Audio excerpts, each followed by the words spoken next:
Good morning, children. Today we are starting lesson 13, poem Lines Written in Early Spring, and it is written by William Wordsworth. So, children, the major theme of the poem is nature in all senses of the world. The poem touches on visually stimulating descriptions of a natural environment and the nature of mankind. It also underlines the natural connection between everything on earth, both the tangible and intangible. However, through the theme of connection, we do see and touch nature in all we consume, destroy, make, and love. So, children, let's recite the poem first, then I will explain you the summary. I heard 1,000 blended notes while in a grove I sat reclined. Grove means a group of trees. Sat reclined means lying back. In that sweet mood when pleasant thoughts bring sad thoughts to the mind. So, children, in the first stanza, the speaker was sitting in a grove. Grove means a group of trees. He was at his ease there. As he sat there, he heard the songs of various birds. The songs of all the birds seemed to come together and form one melodious song. The speaker's mood as he sat there in the grove was one of happiness. But this mood brought with it sad thoughts to his mind.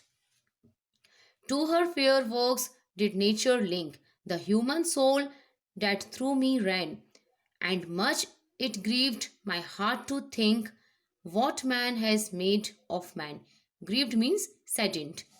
So, in the second stanza, the speaker thought that nature had done an excellent job of creating the various creatures in the world. His own human soul was one of nature's creation.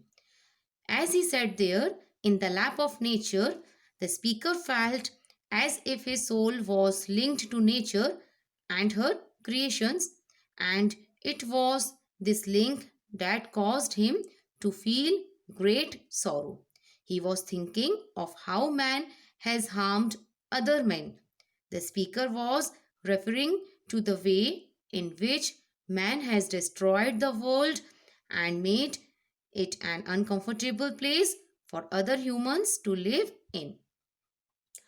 Through primrose tufts in that sweet bower, the periwinkle trailed its threads. Periwinkle means an evergreen plant.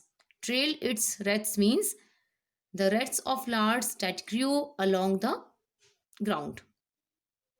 And 'tis my faith that every flower enjoys the air it breaths. This means it is. So, children, in the third stanza, the speaker observed the way the plants grew in that grove. He also noticed that there were primroses growing in bunches, and through these bunches ran the periwinkle's creeper. And looking at the way these flowers were all growing together, the speaker came to the understanding that all the flowers were happy and that they enjoyed the simple pleasure of life, like appreciating the air they breathe. The birds around me hopped and played. Their thoughts I cannot measure, but the least motion which they made, it seemed a thrill of pleasure. So, children, in the fourth stanza, the speaker noticed how the birds in that grove hopped about, playing with each other. He admitted that could not read their minds or know what they were thinking, but still he was able to read the way in which they moved. And observing their jumps and hops, he felt that every single movement they made expressed a great happiness. This happiness was caused by their life, the circumstances they lived in. The budding twigs spread out their fan to catch the breezy air, and I must think, do all I can, that there was pleasure there. So, in the fifth stanza, the speaker also noticed that the branches of trees with new leaves appearing on them had spread out so that they looked like fans. The purpose of spreading their twigs seemed to be to catch and enjoy the breeze blowing there. And the very sight of these branches made the speaker conclude that there was great happiness and joy in the grove. If this belief from heaven be sent, if such be nature's holy plan, have I not reason to lament what man has made of man?